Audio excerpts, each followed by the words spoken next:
Hi friend, good evening, welcome to my channel. Please सब friend मान को गोटे अनुरोध कि आपण मैंने मो चैनल को प्लीज सब्सक्राइब कर दिंतु।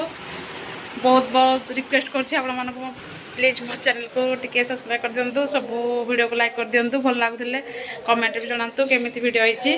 फर्स्ट टाइम चैनल खोलछि तो आज आमर चिकेन कषा को पखाड़ हाथर प्रोग्राम होईछि। भाई कहीगला आज चिकेन कषा को पखाड़ हाथ होगापी तो आम चिकेन कषार प्रस्तुति आरंभ करदे। तो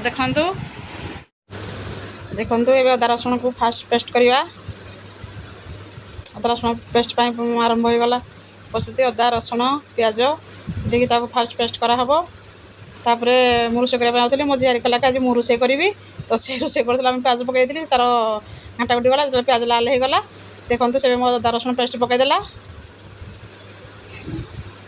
भल कि गोलैला से लंका गुंड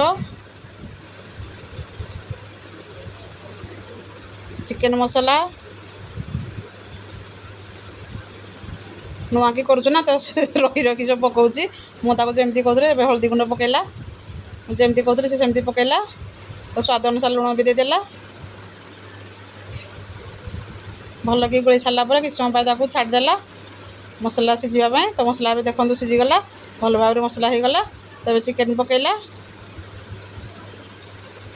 देखु केमिति हम तो जना ना बट भल देखा देखु भल भाव में गोल सारा कि समय घोड़े छाड़देला।